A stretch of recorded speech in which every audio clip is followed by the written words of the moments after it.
What is going on, YouTube? Welcome back to another video on my channel. And today, I'm going to be talking about who is the best Spider-Man, Tobey, Andrew, or Tom. Now, I'm going to be breaking this question into parts. Who is the best Peter Parker? Who is the best relationship with their family, friends, and loved ones? Who has the best action scenes and villains? Now, let's get into the video. Now, first, I'm going to be talking about Tom Holland as Peter Parker. Now, his portrayal of Peter Parker, it wasn't bad. It was just very much Disney-like in the way that it was very much how you would see like on the Disney Channel. You know, how they teenagers will act on the Disney Channel. It's not bad. It's just, I just felt more like Tom did like Disney Channel kind of version of Peter Parker. Again, it wasn't bad. Tom, I love him, as a role of Spider-Man. I love all the Andrew, I love Tobey, I love Tom, they all great in their own ways. Now let's talk about the science aspect of Tom Holland's character, Peter Parker. Now, I really didn't find him as a nerd or as just a regular kid. Again, like I talked about, seconds ago in this video, more like a Disney Channel version of Peter Parker. I didn't find him a nerd. I found him just like a regular kid. I also think that, he wasn't, you could tell he knew stuff about science a little bit, but it wasn't as the other portrayals. As Peter Parker, it wasn't as Tobey Maguire, Andrew Garfield, a science nerd, more or less, See, from watching Spider-Man Homecoming and Spider-Man Far From Home Alone, that he knew a little bit. Well, this character portrayal knew a little bit about science, but he wasn't, there with science. He didn't know everything. He wasn't, like, really smart. He was just a regular kid. Now, let's talk about the GOAT, Tobey Maguire. Now, listen, Tobey Maguire will always be not my favorite Spider-Man, but the classic version, the version that everybody goes to when they talk about Spider-Man, because it's Tobey Maguire. He was the first Spider-Man in 2002. Now, his portrayal of Peter Parker was a lot better. Actually, probably the best portrayal of Peter Parker. Now, science aspect of it was okay. I found him a little bit better, more than Tom Holland, but it wasn't better as Andrew Garfield. So, Tobey's aspect of this kind of nerd, it was great. But I just didn't really get the science geek, of him in, Spider-Man 1, Spider-Man 2, Spider-Man 3. Now, we talk about other aspects, which I will get into later on in this video. Now, let's talk about Andrew. Andrew, again, I think the nerdy aspect of it, he wasn't really a nerd at all. He was just more outcast of his school. He just kind of loner. Now, the science of it all was absolutely fantastic. Better than Tobey's, better than Tom's. The science aspect of him was absolutely fantastic. I loved it. The way Spider-Man 1, him and Dr. Connors found very smart, found a formula for the type of equation that they were doing was very smart. He got it all from here, which was great. Basically, what I'm trying to say is the science aspect of Peter Parker was absolutely fantastic. I loved it. Of amazing part on Andrew Garfield's part and what Sony did for that iteration of the character. Now, let's talk about Tom as Spider-Man. Now, Tom Holland's portrayal as Spider-Man, it wasn't good. Again, it was more Disney-like. It was more what you see now in the modern day society of Spider-Man. Him being, by the way, I love him being as, the friendly neighborhood Spider-Man. Like this one scene in Homecoming where he was helping the lady find directions. When he was on the train, that one scene of him sitting on the train, on top of the train, texting. That was great. That aspect of him being Spider-Man was great. The friendly neighborhood Spider-Man, that was great. Him fighting with the Avengers and stuff like that, that was great. I love him in the MCU, but I'm talking about him as Spider-Man. That was also great too, But I digress. Now let's talk about Tobey. Now Tobey, he was great too. He was great as Spider-Man too. I can't really find any way, this significant way of really kind of downplaying his as Spider-Man because he was great. Well, both Andrew Garfield and Tobey Maguire Spider-Man I actually found really more relatable than Tom's version, which I'll talk about Andrew in a second. Yeah, but I didn't really find any different or bizarre or out of the ordinary with Tobey Maguire's portrayal of Spider-Man. It was great. It was perfect. I didn't really find anything wrong with it. Now, let's talk about Andrew Garfield. Now, Andrew Garfield portrayal of Spider-Man was great. We're talking about him in the scene in the car with that kid. You know, him telling him, "Hey, put on the mask. Don't make you stone." That was my favorite scene out of probably the whole franchise of Andrew Garfield. Now, I mean, this segment is a little bit short because I really just didn't find anything wrong with the last Spider-Man.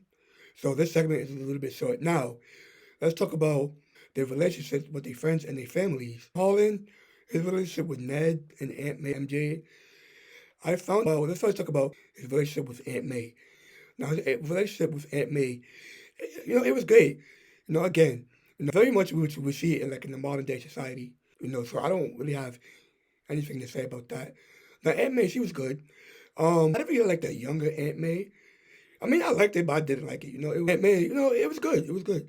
Now, Ned, on the other hand, I kind of really didn't like Ned. Ned was more selfish in these two films. He only needed Spider-Man and Peter Parker. It was only convenient for him to get popular or anything like that. So, yeah, not that I didn't like Ned in the movie. Well, I kind of didn't, but the actor was fine. The character was not that great. MJ. Now, Zendaya and Tom Holland, they have a very good relationship. I thought that their relationship was very cute. It's very Disney Channel. Like, I don't really have enough to say about Tom Holland's relationship with his friends and MJ because there's not really a whole lot I can really say. Some parts I liked it, some parts I didn't. But overall, I mean, it was good. Let's talk about Toby. Let's get this straight. His relationship with his Aunt May, Uncle Ben, is absolutely fantastic. Probably the greatest relationships that I've probably seen in a superhero movie. Whether you're talking about him in the car with his Uncle Ben, talking about with great power comes great responsibility. That was a great line. Now, the greatest line of this movie has to go to Aunt May when he was talking about another scene with Peter Parker. She said, and I quote, everyone needs a hero. I believe everyone needs a hero to make them honest, noble, sacrifice, finally allows them to die with pride, even though sometimes we have to give up the things that we want the most, even our dreams. That was a absolutely fantastic line. Maybe I'm misquoting what she said at the beginning, but just look up the line for yourself. That was an amazing line. Probably one of the greatest lines I've ever seen in a superhero movie, in my opinion. Now, his relationship with MJ, again, I think it was better than Tom Holland's version relationship with MJ, but it was cute. It was a step up from Zendaya and Tom Holland's relationship. But I thought it was good. I thought it was fine. Now, Andrew Garfield, family kind of that they had going on, kind of the weakest part of the film. Whether you're talking about his relationship with his Uncle Ben or Aunt May. Well, Aunt May, he did get better in the second film. They made Spider-Man 2, which I'll talk about later on. But, it's not really much to say. I thought that his relationship was very weak with his family. Now, Gwen Stacy, his relationship with Gwen Stacy was absolutely fantastic. Really, the realest relationship that you probably ever will see in a superhero movie. I found their relationship so organic, so it was so real. What you see now in the modern day society in 2021 with a couple, with a teenage couple has to go through, which was great, top notch. So I definitely give this point to Andrew Garfield on this one. Now let's talk about action and villains. Now this is probably where I have to give it Tom and Toby. Now Tom and Spider-Man Homecoming was absolutely fantastic. I love his character. And I love everything about this character. That was great, top notch. Michael Keaton was great. But yeah, that's all I have to say about the villains in Spider-Man. I think him as the main villain was great. The other side villains, I think that they was good, but they wasn't best as the other villains, which I'm going to talk about now. Now, Spider-Man 2 was probably the greatest superhero film in my opinion. The best superhero film in my opinion. Now, Doc Ock, he was a great villain. I actually put him in the same length, in the same category as the Vulture, because he was fantastic. Now, Venom is another story. That was whack. But Sandman, he was great. In this film. His portrayal as Norman Osborn was fantastic, but his Green Goblin wasn't great. His portrayal. Now, The lines that they gave him, when he was fighting the Green Goblin, his first encounter, when he was like, "I'll get you, Spider-Man." Like, that was ripped straight out of the comic books. Like, they took a page, they stripped it out and posted it, and they right on the screen, because that was ripped straight out of the comic book. But anyways, yeah, I think I definitely have to give this to Toby on this one, because Sandman and Doc Ock, they was great. Vulture, he was great too, but I think Venom and Doc Ock definitely was better than Vulture. Now, Toby's villains, not Toby's, Andrew's villains, Andrew Garfield's villains in the Amazing Spider-Man, and Amazing Spider-Man 2. I watched the Amazing Spider-Man today. I have to finish it and finish the Amazing Spider-Man 2, but, I think the Lizard was good. He wasn't great, but he was good. I think he's a step up for him next to. Actually, I'll put him behind Sandman. I'll put him behind Sandman. Now, Electro from the main Spider-Man 2 and Green Goblin, they was good. Again, I'll put them behind, the Lizard, for this. Because, as Jamie Foxx as Electro, he was great. Once he turned into Electro, he was great. But Max Dillon, he was okay. Osborn, I think the actor was great. I actually liked his portrayal more as Green Goblin, more than Willem Dafoe's character, actually.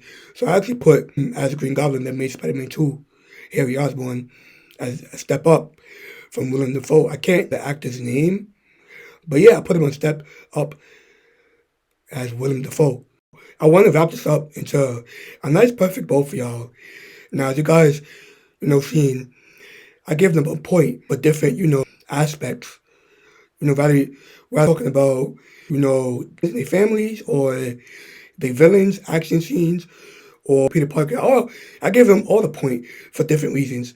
Now, but I have to give it to Andrew Garfield. Andrew Garfield, he will probably be my best Spider-Man. Probably. Well, another Spider-Man can do it perfectly better than him, but now he's my all-time favorite Spider-Man. Yeah, guys, if you guys like this video, make sure to give a like, comment, subscribe. Comment down below. Did you like this video? Did you hate this video? Which is your favorite Spider-Man? Tobey, Andrew, or Tom? Which is your favorite action scene from which Spider-Man movie? Now, I love you guys, and see you guys in the next video.